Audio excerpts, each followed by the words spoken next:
Wa syukurillah wa la haula wa la quwata illa billah. Shalatu wassalamu ala Rasulillah wa ala alihi wa sahbihi wa mawala. Bapak-bapak yang dirahmati Allah, alhamdulillah kita bisa bertemu lagi. Dan tentu jangan sampai kendor walaupun cuman sejinah kurang. Artinya ya seperti inilah kondisi dakwah, kondisi majelis ilmu yang apalagi kita rintis itu memang bahkan nanti di akhirat nanti terkait dengan telaga. Tiap nabi itu dikasih telaga. Maka ada nabi yang bersama dengan umatnya cuma 2, ada yang 1, bahkan ada yang enggak ada. Jadi telaga itu kemudian menjadi tempat berkumpulnya nabi dan para umatnya, dan tiap umat akan mencari nabinya. Begitu di telaga itu minum, dan ketika diminum 1 teguk maka dia tidak akan haus, padahal ketika di kuburan dia nggak minum, dibangkitkan dia nggak minum, ngantri untuk dihisap nggak minum, ditimbang nggak minum. Begitu mau bagi-bagi syafaat juga nggak dikasih minum, padahal matahari didekatkan 1 mil, kecuali 7 orang yang akan mendapatkan naungan sehingga dia nggak kepanasan, gitu kan. Nah, singkat cerita, begitu udah selesai urusan hisab, mizan dan seterusnya, menujulah di Sirat. Sebelum Sirat itulah ada Haud. Nah, Haud ini telaga. Wong Jawa yang ngarani sendang, sendang cilik ya, telaga gede karena memang luas gitu kan. Nah, di situ Nabi melihat ada nabi yang bersama 2 orang, ada yang bersama 1 orang, bahkan ada yang tidak bersama dengan siapapun, dewean gitu. Sampai akhirnya Nabi melihat umat yang banyak dan Nabi mengira itu umat beliau. Kemudian malaikat mengatakan enggak, itu Musa dan umatnya. Baru kemudian itu loh umatmu yang sana, banyak banget gitu ya. Dan itulah yang harus kemudian kita pahami, bahwasanya kebenaran itu tidak selalu diukur dengan jumlah. Makanya Allah mengatakan tentang orang-orang yang bersyukur, wa qalilum min ibadiyas syakur. Orang syukur niku sithik, wong kufur niku akeh. Kemudian bahkan Allah melarang tentang mengikuti orang-orang yang banyak, wala tuti aksara man fil ardi. Jangan kamu ikuti kebanyakan orang. Kenapa? Yudilluka an sabilillah. Justru kebanyakan orang itu melalaikan, melenakan, bahkan menyesatkan kamu dari jalan Allah. Artinya sampai dikatakan tentang jamaah, ada sebagian orang kaum muslimin yang gagal paham. Kowe kudu berbaiat karo imamku, nek jamaah mlebu surga karo aku, gitu kan, karo imamku. Sampai mengatakan la islama illa bil jamaah wala jama'ata illa bil imamah wala imamata illa bil imarah, gitu kan, wala imarata illa bil bai'ah. Tidak ada Islam kalau enggak berjamaah, kalau enggak ada jamaah, kalau enggak ada imarah, enggak ada imarah kalau enggak ada imame, enggak ada imam kalau enggak dibaiat, gitu kan. Maka wajib baiat, gitu kan. Nah, ya orang-orang LDI itu, gitu kan.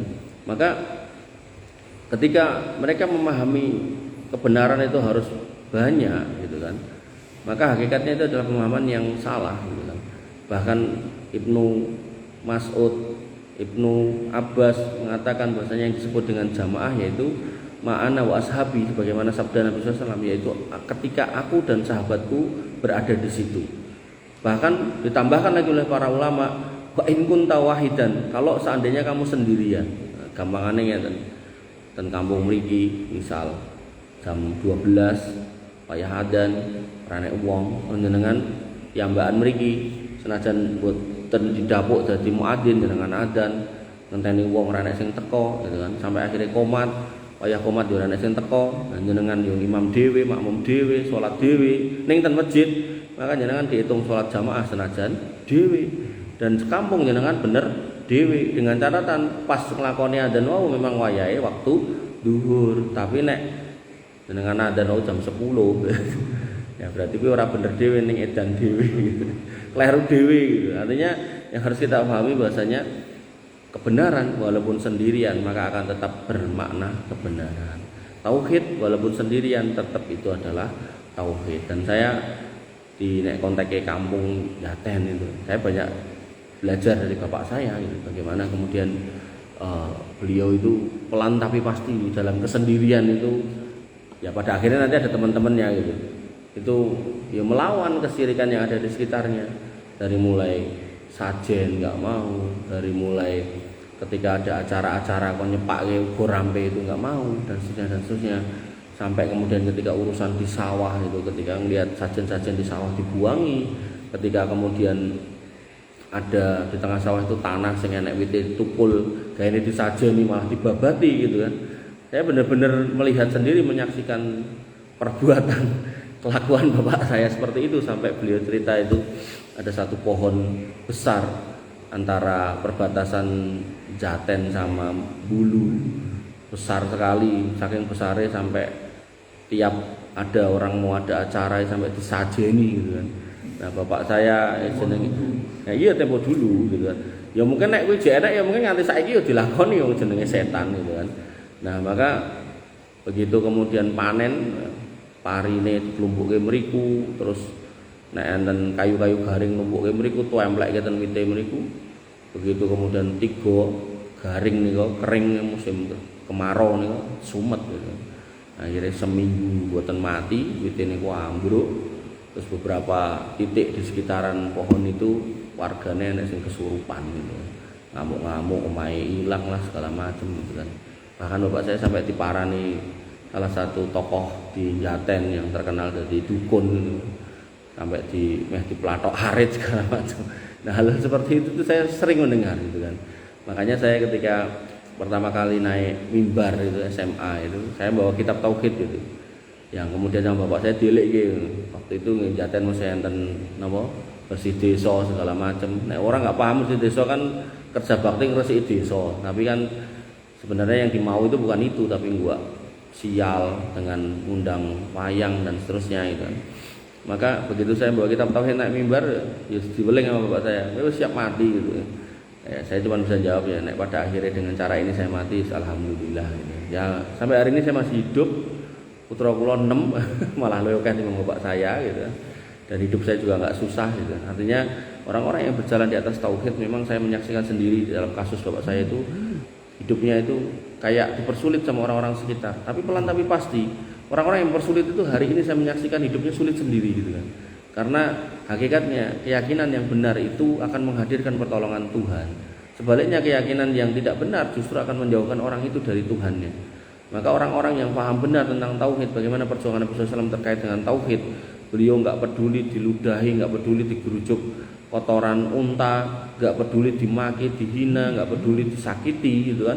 Tapi beliau tetap teguh di situ. Maka namanya sampai hari ini kan harum. Setiap umatnya itu pasti akan bersolawat kepadanya, setiap umatnya pasti akan mendoakannya.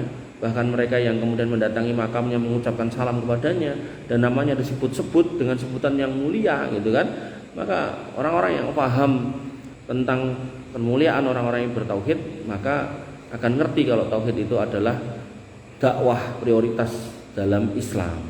Makanya dalam sebuah riwayat dikatakan wal yakun awwalu ma tad'uhum ila ayyuhidullah taala.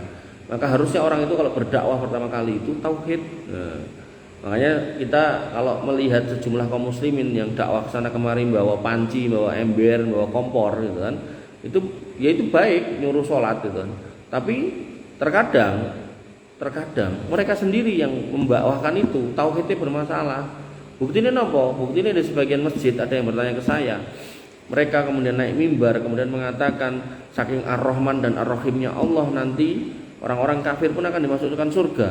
Apakah benar seperti itu? Saya bilang enggak. Kalau orang Islam berani mengatakan seperti itu berarti dia bertentangan dengan banyak hadis, banyak ayat yang menyatakan orang kafir itu masuk neraka. Mau disebutkan satu-satu bisa.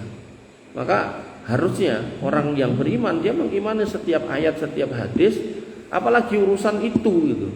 Makanya sekarang muncul tokoh-tokoh jaringan liberal, walaupun mereka sudah tidak bersatu dalam jaringan itu, tapi mereka menyuarakan liberalisme dengan membahasakan eksklusivisme agama. Jadi mereka kemudian mengatakan orang Islam jangan eksklusif, karena hasil dari eksklusif itu radikal, hasil radikal itu teroris.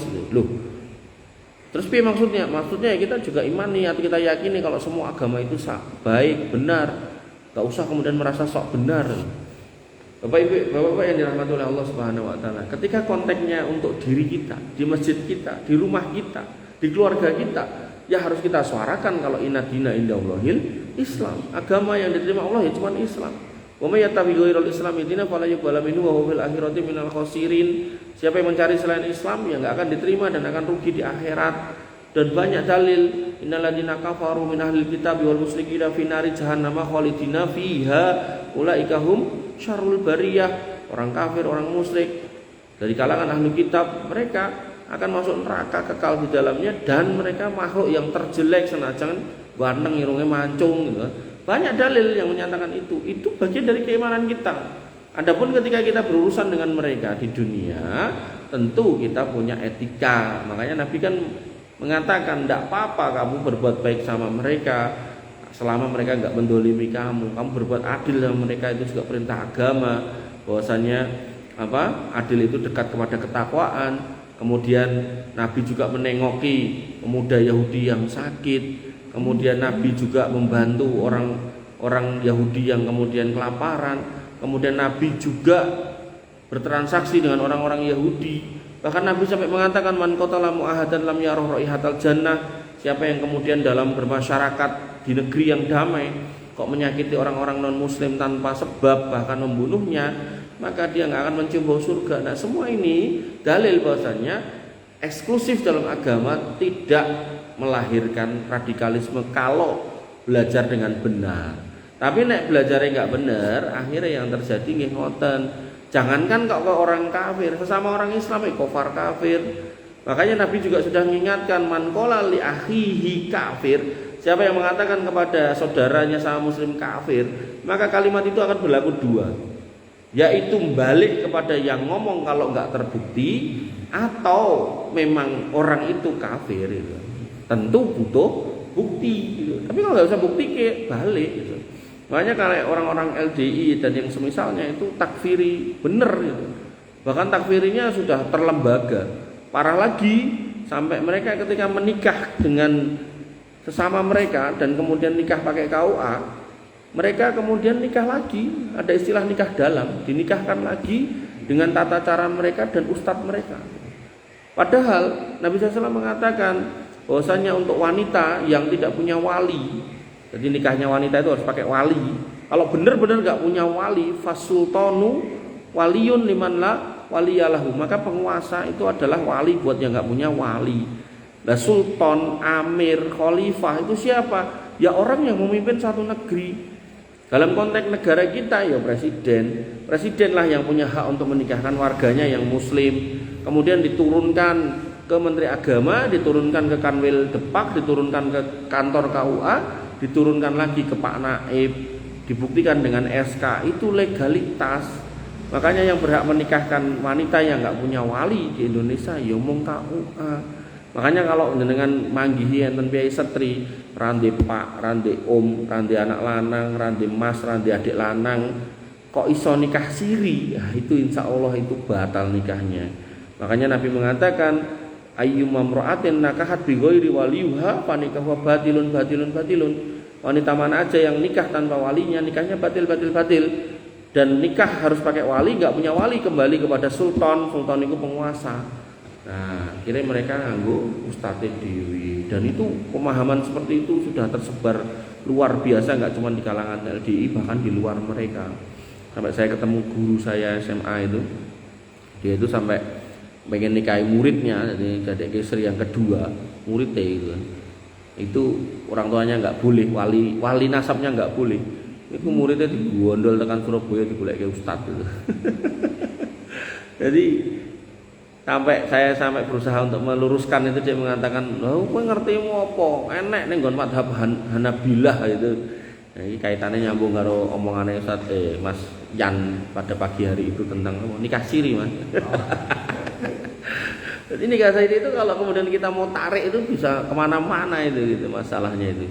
Ya, otomatis kalau kemudian itu nggak sah, ya anaknya berarti anak zina, nggak boleh dinasabkan ke bapaknya, nggak ada waris mewarisi dan seterusnya. Makanya tauhid itu penting. Tujuannya adalah ketika orang itu bertauhid dengan baik, maka ke bawah-bawahnya mudah untuk menerima dalil-dalil. Tapi kalau tauhidnya rusak, ya biasanya ngisor-ngisor ini susah. Nah, Bapak Ibu yang dirahmati oleh Allah Subhanahu wa taala, kemudian yang harus kita fahamkan juga kepada anak-anak kita adalah tauhid ini, dan ini menjadi pelajaran yang pertama. Silakan ketika jenengan mampu menjadikan putra jenengan sebagai pilot silakan, dokter silakan, insinyur silakan.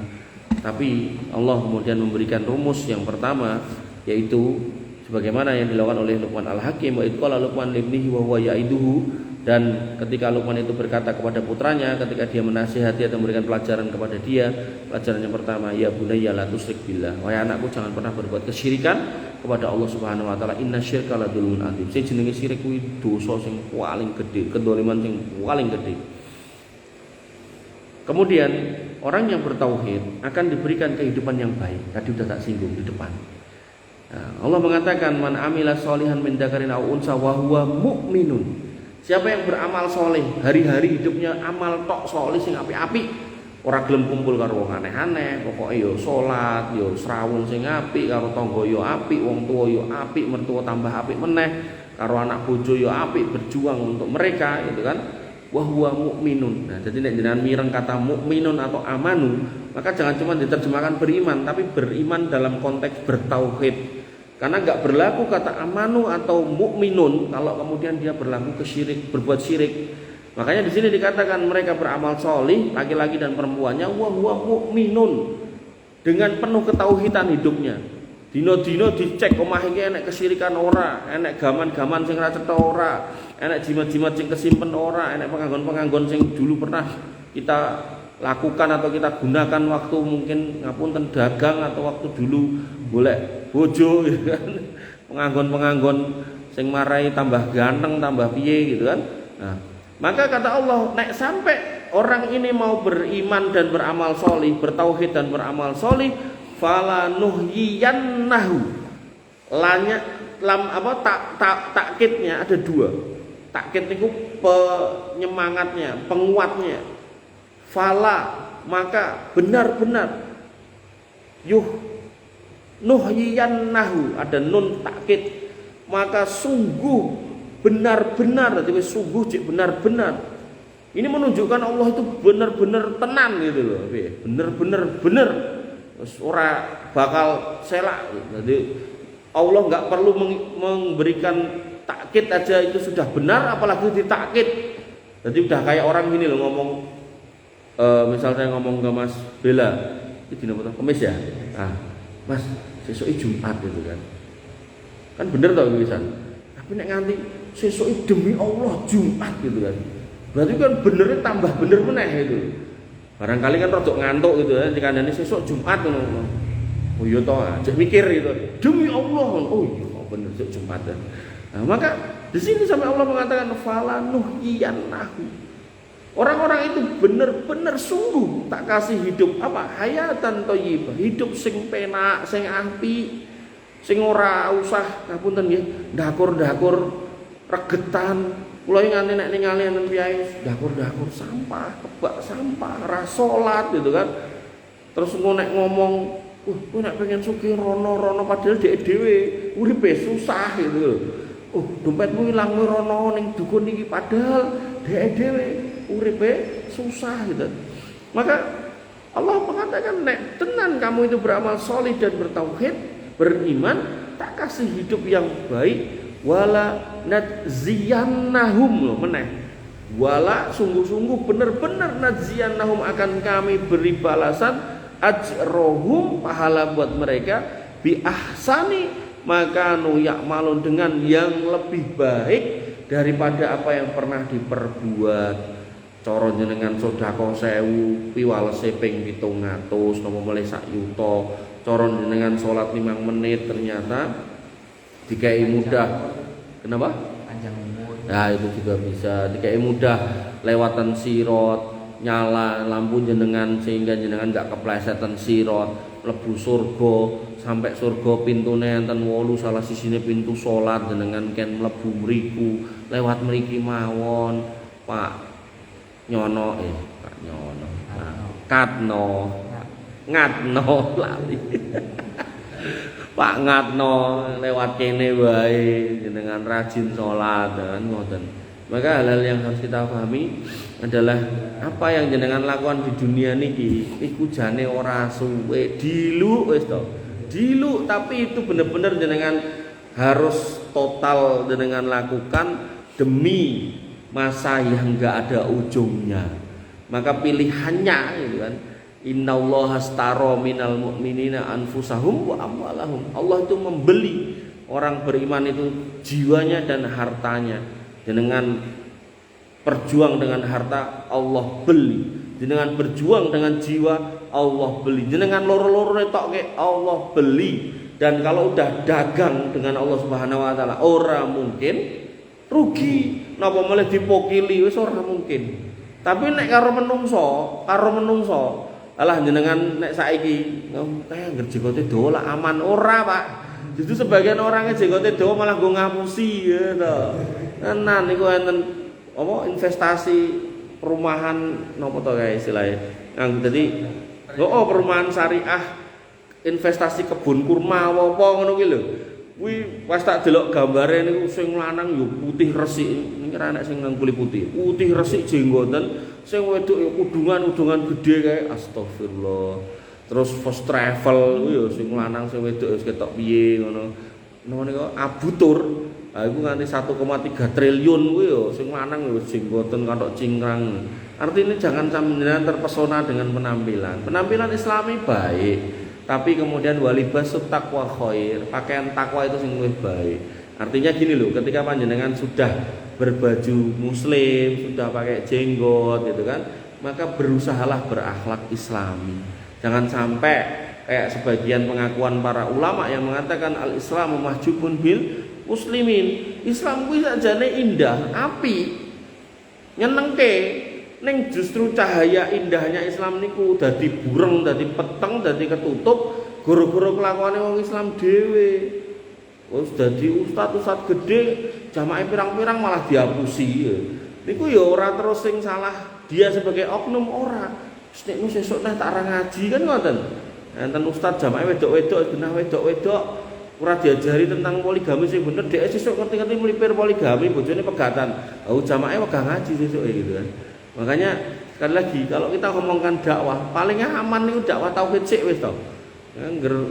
Ngomong ke ngalor ngidul kita ngulon macam-macam ya akhirnya nanti orang akan melihat dengan semua sisi kita dan koyo-koyo orang akan melihat jenengan jadi ustaz enggak boleh ada kesalahan. Nek perlu ngentut werah etuk gitu. Maka yang harus kita pahami Bapak Ibu yang dirahmati Allah Subhanahu wa taala, orang yang bertauhid benar-benar akan dikasih hidup yang baik dan kemudian hati yang tenang. Tadi sudah saya singgung, ya, ketika jenengan dapatkan kata mukminun atau amanu itu berarti orang yang bertauhid, maka alladzina amanu orang yang beriman, orang yang bertauhid, wa tatmainnu qulubuhum dan hatinya tenang dengan apa? Bidzikrillah. Makanya orang yang bertauhid niku nek dikir niku mesti ayem. Tapi wong nek nganggo penganggon dalam artian jimat, apa bentuke kalung, sabuk, cincin, sok-sok ya enten sing rajah digambar ngoten niku. Ambok dikir nyebut napa ping pinten ya tetep usrek kae urip ora bakal tenang. Kok kowe dikir ngono iki piye karepe? Ya ben kae rondone tanggaku iso klet karo aku. Malah niate ngoten niku. Jadi dikir itu digunakan untuk niate memanggil-manggil setan yang kemudian akan mendatangkan apa yang dia mau dari sisi dunia. Makanya jenengan akan dapati beberapa orang yang ngapunten nggih, berafiliasi di partai Islam atau partai yang berbau Islam, tapi ketika coblosan dhek wis siap-siap nyuap, di samping itu dhek yo medukun sisan. Delalah kantore Pak Dukun atau Mbah Dukun kuwi ning tebing-tebing akhirnya kepleset mati sisan. Jenengan golek beritane lah enten iki. Maka yang kayak gitu-gitu itu menyedihkan. Makanya ketika dikatakan orang yang beriman bertauhid, niku nek zikir niku wis bener-bener ayem atine. Ayem saking ayeme, Pak. Sampai nanti ketika Dajjal itu turun, di 3 tahun sebelum turunnya Dajjal Allah tahan hujan sepertiga pada tahun pertamanya. Pada tahun keduanya Allah tahan sepertiga lagi, pada tahun ketiganya Allah tahan sepertiga lagi sehingga enggak ada lagi hujan, enggak ada lagi tanduran hijau tukul dan kabeh kewan sing duwe sungu mati. Jadi jenengan nek ajeng golek sate wedhus pun mboten enten gitu kan. Maka yang terjadi para sahabat bertanya, "Lah nek ngoten terus kita nanti makan apa?" kata para sahabat. Nabi mengatakan, "Kalian akan dicukupkan dengan tahlil, tahmid dan tasbih dan takbir." Kon zikir, mboten mati. Lah kok iso ngono? Allah kuasa. Ya nek saiki aku tak rasa kerja sesuk anak bojoku tak kon dikir niku mengke Pak ngenteni dajale teko. Dadi nek sakniki dajale rung teko, kita sebagai laki-laki ya tetep kon kerja gitu loh. Makanya nek anak wong lanang geleme mung dikir tok gitu kan. Terus ngenteni duit ceblok ke langit dan itu kleru. Wong ayatnya enggak begitu bunyinya. Ayatnya bunyinya gimana? Bunyinya apa namanya? Allah Subhanahu wa taala mengatakan tentang laki-laki yang terbaik yaitu rijalul la tulhihim tijaratu wala bai'un an dzikrillah. Seorang laki-laki yang dia itu mau berdagang, mau berbisnis, mau berusaha, termasuk yo kerja, termasuk yo kemudian jual jasa, tapi kemudian dia tidak lupa untuk berzikir. Silakan mau jadi apapun, silakan mau dagang apapun, selama itu halal dan thayyib, ning jangan lupa untuk kemudian mengingat Allah, jangan lupa untuk sholat, jangan lupa untuk pengawasan, jangan lupa untuk baca Quran. Bapak-Ibu yang Bapak-bapak yang dirahmati oleh Allah Subhanahu wa taala, dan tauhid ini adalah amal yang paling baik sampai Allah kemudian mengatakan dalam Quran surat Ibrahim, alam tara kaifa daraballahu masalan kalimatan thayyibah kasajaratin thayyibatin asluha sabitun wa far'uha fis sama. Tidakkah kamu perhatikan bagaimana Allah telah membuat perumpamaan tentang kalimat yang baik, yaitu tauhid itu seperti pohon yang baik. Jadi pohon yang baik kan enten pohon sing nganti gede iki ra nek manfaat gitu. Gitu. Kula nanti kula eling-eling Karanganyar, alun Karanganyar. Niku ngajengi kantor bupati kan enek wit gede-gede lho Mas. Enek wohe teng glantunge lho, gede-gede kaya timun ning gandul-gandul. Kelak ya ora iso dipangan. Kayak kan manfaatnya paling ya yuk-yuk gitu kan. Maka di sini disebutkan bahwasanya yang namanya kalimat tauhid itu pohonnya pohon baik. Monggo, apakah pelem, apakah asem, apakah apel, jeruk, pokoknya pohon yang punya manfaat benar-benar baik. Kemudian dikatakan di sini wa asluha sabitun, akarnya itu ke bawah jeruk. Jadi kayak cara pelem-pelem gede, cara dondong sing gede biangan gitu. Wa far'uha fis sama, dan dia tumbuh sampai menjulang ke langit. Dan karena baik, maka dia akan mengeluarkan yang baik-baik. Nopo pelem mau, nopo apel, nopo kapuk, nopo macam-macam pokoknya sing apik-apik gitu kan. Kemudian tumbitu ukulaha kullahinin, maka kemudian akan muncul dari pohon itu buah-buahnya setiap musimnya. Nah, tadi iso pelem, iso duren, semacam kok sing gede-gede nih kok. Iku perumpamaan kalimat tauhid. Kemudian biizni rabbiha, atas izin Allah, karena jenengan akan dapati pohon durian pas musim durian sok ra metu, pohon pelem wit pelem ning pas musim pelem ra metu, sok rambutan barang yang ngoten to. Wayah musim rambutan ning malah ra metu wite gitu kan. Wa yadribullahu al-amsal lil nasi la'allahum yatadzakkarun, dan Allah membuat perumpamaan ini agar kemudian manusia itu mau selalu mengingat. Nah, ketika ngapunten nggih, niki boten kula ngegunggungi bapak kula mboten, bapak kula wis menungso biasa. Maka ketika saya lihat ini bapak kula niku nek urusan masalah tauhid wonten niku golek ra karuan. Masalah kesyirikan ora ya ora gitu kan. Sampai welinge ten putra-putrane pokoke kowe nek arep golek mertua besan gua aku. Syaratnya mung siji. Ojo berbuat kesyirikan karo salat. Mung kowe tok. Lah ngomongnya siji kok loro, iki sepaket gitu loh. Jadi enggak boleh wong salat syirik atau wong ora syirik ning ra salat ya ora itu. Jadi sepaket. Makanya kula sebut loro ning siji gitu kan. Nah, yang terjadi saya lihat bapak saya itu niku sak eneng-enenge tanduran sing dia punya, nopo sing tukul ning pot, nopo sing tukul ning emper, nopo sing tukul ning sawah, niku yo didol nggih gitu. Ning saya melihat berkali-kali dan sering sekali didungke ngono niku.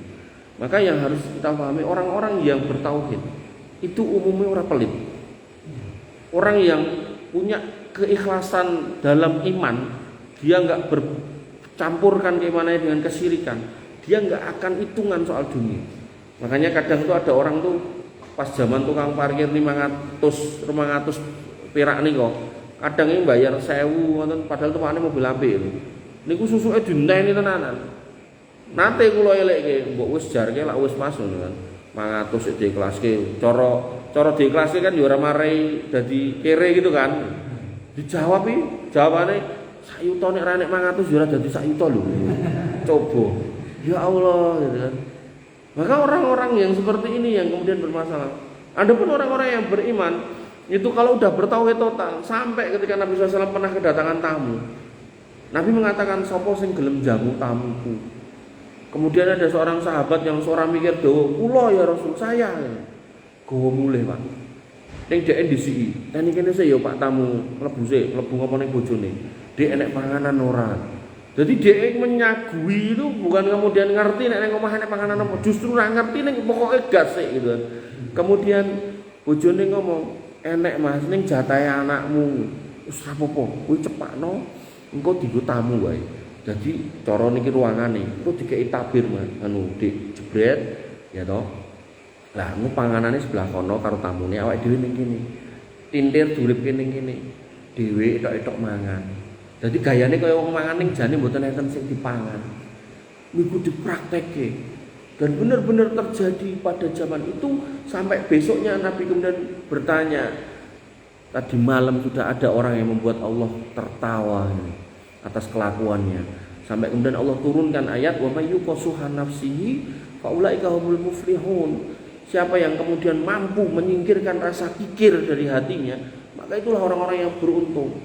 Makanya ayat-ayatnya tadi dikelompokkan oleh sebagian ustadz, terus ngongkon jamaah sodako sampai diomongke nek sodako mau dibalikke ping 10 ra ngandel copoten cincinmu, copoten gelangmu, kekno kuncimu, kontakmu, engko tenono ning omah lak balik ping 10. Jamaah WA tat, mobilku tak keke kowe, mobile kok ora enek sing nganti 10 teko, sing enek malah tukang tagih cicilan ning moro. Ya sing sabar itu. Mboten ngoten nggih rumuse. Jadi ketika Allah sudah berjanji bahwasanya kebaikan infak jenengan itu dibalikke sampai 700 kali, niku bukan berarti terus kudu saiki napa seso. Allah lebih tahu tentang kejiwaan kita. Kita iki nek dikeki duit 1 miliar, kira-kira Mas Bela iki apa ya jek gelem mangkat mrene kan gitu. Maka kemudian wis tak kei 1 juta wae karena dengan 1 juta iku jek istiqomah tinimbang tak kei 1 miliar ra gelem mangkat. Nah, terus sisane ning ndi? Jadi misal jenengan wis infak 100.000 dibalikke 700 kali, berarti kan kudune 70 juta. Kok mung dibalik kayak 1 juta, berarti kan wis balik ping 10 kali lipat. Lah sing 690 ning ndi? Insyaallah mudah-mudahan itu disimpan buat kita di akhirat gitu. Jangan kemudian kayak orang kafir. Orang kafir itu berlaku baik dibales total ning donya, tapi ning akhirat wa malahu min khalaq itu apa-apa. Makanya jenengan dapati 9 naga itu wong kafir kabeh, enggak apa-apa, biarin aja. Makanya Nabi mengatakan kalau dunia itu lebih mulia di mata Allah daripada 1 sayap seekor nyamuk, wong kafir gak dikei ngombe. Tapi karena Allah menganggap dunia ini gak lebih mulia daripada 1 sayap seekor nyamuk, maka wong kafir meh ngombe, meh macam-macam, silakan terserah.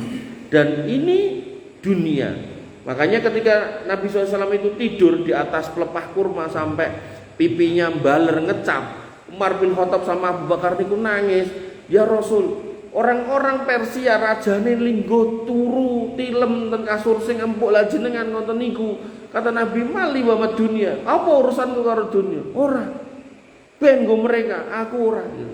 Makanya Nabi itu sampai mengatakan, "Nek nganti aku duwe emas segede gunung Uhud, ora bakalan tak cekel wis sama 3 dina tak dongke." Itu gurunya orang-orang bertauhid itu kayak gitu. Los gitu terhadap apa yang Allah titipkan. Makanya dunia niku Pak bondo niku telu, yang jenengan dahar jenengan bucal, yang jenengan sedekahkan niku sing ngancani jenengan ten kubur tekan akhirat.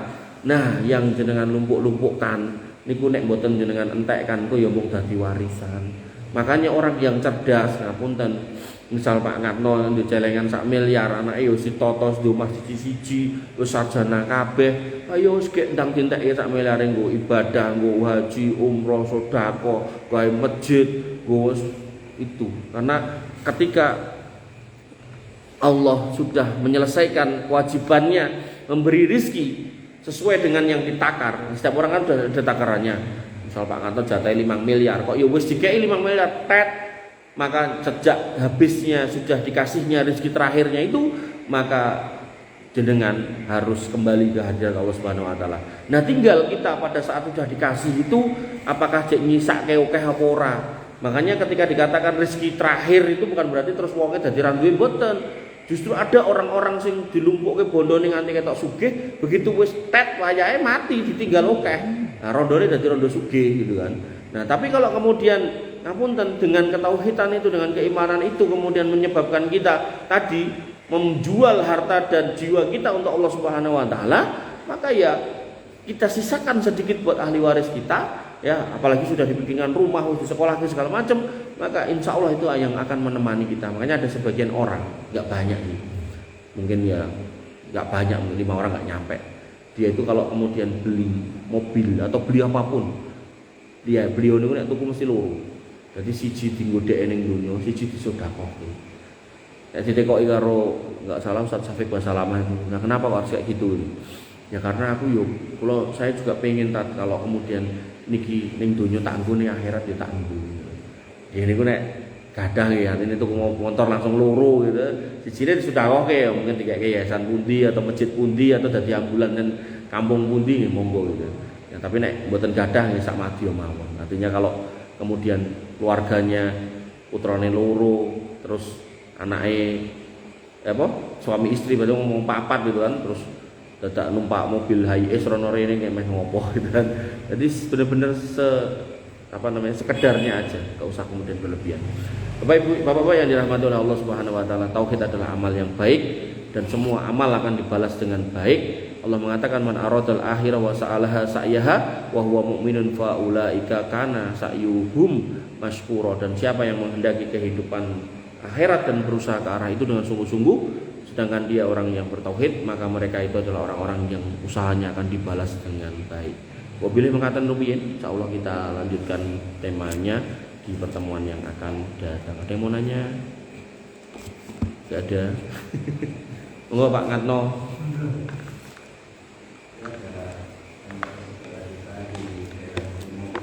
Jumok. Cara berpikirnya Yes. Jumok etan mriku? Kalau sesuatu yang baik itu pilihan Allah. Dalam hal Kerja. itu misalnya bangun kerja, kemudian keamanan gereja. Pernah saya tanya kenapa tidak milih kerja yang lain. Dia bilang saudara kita Islam itu banyak, tapi tidak ada yang menolong saya. Sehingga saya terpaksa mengambil opsi bekerja, membangun gereja untuk keluarga saya supaya bisa hidup layak atau sejahtera atau bahagia dan sebagainya. Alasan seperti itu dari sisi akidah. Ya, itu dari sisi akidah juga sudah salah ya. Artinya ketika seorang yang ngaku beriman kepada Allah dan Rasulnya, itu juga harus paham bahwasanya Al-Qur'anu hujatun laka wa hujatun alaika. Quran itu akan menjadi argumen yang akan membela kamu atau yang akan menjatuhkan kamu nanti di akhirat. Maka ketika kemudian ta'awanu 'alal birri wa taqwa, perintah untuk bertawun atas kebaikan dan ketakwaan. Takwaan pasti landasannya adalah ketauhidan. Wala ta'awanu 'alal ismi wal udwan, dan jangan bertolong menolong di atas dosa besar dan permusuhan. Maka tentu kita harus pahami bahwasanya kerja dalam artian membangun gereja, jangankan membangun gereja, kita ikut ibadah mereka di dalamnya wae gak boleh. Kayak sebagian kaum muslimin ketika nek peresmian gereja dek melu itu gak boleh. Bahkan dalam beberapa fatwa ulama itu saya lihat kita mendatangi pernikahan orang non muslim yang di situ dibacakan ayat-ayat mereka, dikhutbahkan khutbah mereka, itu pun nggak boleh. Maka apa meneh apalagi bangun, karena bangun itu akan otomatis kan menjadi tempat untuk mereka beribadah. Makanya Nabi mengatakan man sanna sunatan hasanatan falau ajruha wa ajru man amila biha. Jadi kalau dia tadi ngomong saudaraku Islam itu nggak ada yang nolong gitu kan, maka aku yakin nanti di akhirat tambah ruwet lagi ceritanya. Jadi Nabi mengatakan siapa yang kemudian membuat atau memprakarsai hal yang baik, maka orang-orang yang melakukan hal yang baik itu akan beramal dan mendapat pahala, dan orang yang memprakarsai itu dapat pahala orang yang beramal tanpa mengurangi. Tapi sebaliknya, man sanna sunatan sayiatan, kok sing diprakarsai ini sing jelek. Ning kampung kene ra enek wong mendem, tiba-tiba kok teko wong iki terus kabeh sak kampung mendem gitu. Maka semua yang mendem dapat dosa, dan dosane wong mendem digandakan dikeke wong sing ngajari. Nah, maka ketika ada orang Islam kemudian mengatakan karena urusan dunia, karena harus kerja narik nafkah, aku malu bangun gereja gitu kan. Ya nanti nek orang-orang ini mengaktifkan gerejanya dengan segala macam kegiatannya yang itu di mata kita secara akidah itu berarti dosa, ya dia ya dapat dosa. Termasuk ketika kita Natalan wonten niku jago gereja gitu ya, kita dapat dosa. Dan harusnya orang-orang yang seperti itu dia harusnya kemudian berusaha sekuat tenaga untuk tidak menyatakan rezekiku ning kono. Ketika seseorang itu mendeklarasikan rezekiku dari jalan yang haram, maka berlaku firman Allah dalam hadis qudsi, ana idadoni abdi bi, aku ki sesuai prasangka hambaku. Jadi kalau orang itu berprasangka rezekiku saka jalan sing haram, ya sakjeke ya mung haram terus rezekine. Makanya biasanya nek niku pun digoten niku mungkin ada kayak proyek meneh sing dandani sing apa dienggo terus gitu kan. Otomatis dosane nambah terus. Makanya ketika ada ngapunten nggih, piye-piye santri yang jual diri ketika dinasihati kok kira leren gitu. Jawabane, "Halah wong sing haram kurang mau meneh sing halal" gitu kan. Akhirnya dari mulai muda dia perawan sampai nikah, dua anak sampai dadi mbah-mbah ya dek dodolan ngoten niku. Dan itu sing kemudian mengungkit rasa prihatin pemimpin Surabaya pada waktu masa itu, Bu Risma, entah Surabaya entah Jawa Timur pada waktu itu. Jadi kita harus adil ya. Artinya kalau dari sisi partai mungkin panjenengan mungkin nggak remen sama partainya, tapi kalau beliau berbuat baik ya kita harus akui kebaikannya. Itu beliau sampai terenyuh sebagai seorang wanita, sampai sedih melihat bocah-bocah SMP disangoni 10.000, 5.000 nggo jajan, sing 5.000 nggo ten mriku. Karena mbah-mbah niku mau tarife mung 5.000-an, Pak. Jadi wis kaya toilet umum gitu. Maka dari situ menjadi benar sabda firman Allah Subhanahu wa taala bahwasanya orang itu kalau berprasangka rezekine saka dalan sing haram, ya haram terus. Makanya bapak saya itu ngajari saya gini, ngapunten nggih. Ini pokoknya saya ora ngagunggungi bapak saya sosok saya enten masalah kali beliau. Cuman kadang itu ada hal-hal yang baik yang bisa saya ingat, saya ambil pelajaran dari beliau gitu. Jadi beliau itu ngomong sama saya gini, kowe pokoknya nek isi pengajian, isi ceramah atau urusan karo masjid, pokoknya aja pernah gelem karo sing jenenge amplop ning masjid. Nek kuwi mbok cekel, insyaallah Gusti, rezekimu eneng sangat parane. Dan itu saya praktekkan, Pak. Jadi saya itu ngapunten nggih, itu mudah-mudahan bukan pamer. Bulan niki niku kula niku jadwal pengajian kula nek kula total niku enten 87. Sak bulan iki November niki. Umpama amplope biasanya amplope piro Mas di sini? Kayak tukang amplop itu apa ya? 200 apa 300? Sekitar sing di 200 300. Ah, nek 300 ping 80 niku ketemune Patikur Yuto, Pak. Patikur Yuto niku kula tolak, Pak. Kemudian perusahaan saya di Jakarta yang ngirimi saya meh ben wulan itu rata-rata itu 60 sampai 150 yuto ben wulan itu. Artinya ketika kita meyakini rezeki kita itu pasti ada jalannya. Apalagi nek wis lawannya adalah haram ini, kita tinggalkan, pasti Allah kasih ganti yang lebih baik. Gitu loh, Pak. Artinya sing yang baik aja bapak saya meling ojo gitu kan, apa mulai sing haram malah wis tambah ra karo-karoan. Makanya bapak saya itu kan ngapunten nggih, zaman dulu tuh yus termasuk sing longko kuliah pada zaman beliau masih muda itu. Ditawari sama Pak Parman pada zaman itu kan pejabat BPN mereka. Tawari, "Ayo Mas mlebu kene, bayar." Mbah saya wis iya gitu kan. Bapak saya moh pokoknya nek nyuap. Di saat jeki urip dadi wong macul. Tapi yang saya lihat gitu, beliau kemudian punya azam, pokoknya anakku ora entuk macul itu. Makanya saya juga enggak pernah dicekeli macul itu. Kan ya ora iso macul dan enggak ada yang macul itu. Jadi mantu-mantune ngapunten nggih, mantu-mantune nggih dokter segala macam gitu. Dan itu yang selalu dibanggakan beliau, ya sudah memang itu kebanggaan beliau kayak gitu ya. Maka itu yang kemudian saya pegang bahwasanya orang tuh kalau kemudian bertawakal dan meling sama saya gitu. Lowongan PNS ya juga pernah nyuap tur arep nyuap duite sapa, ke anake sapa gitu melingi gitu kan. Dan bener-bener saya tuh dari masuk Jakarta ya enggak nyuap serupiah pun, pindah Jogja ya orang ngetokke serupiah pun, pindah Solo nggih mboten ngetokke serupiah pun, padahal ten Solo niku enten istilahnya ten angkatan ini kula pateni riyen niku nek ditonton kanca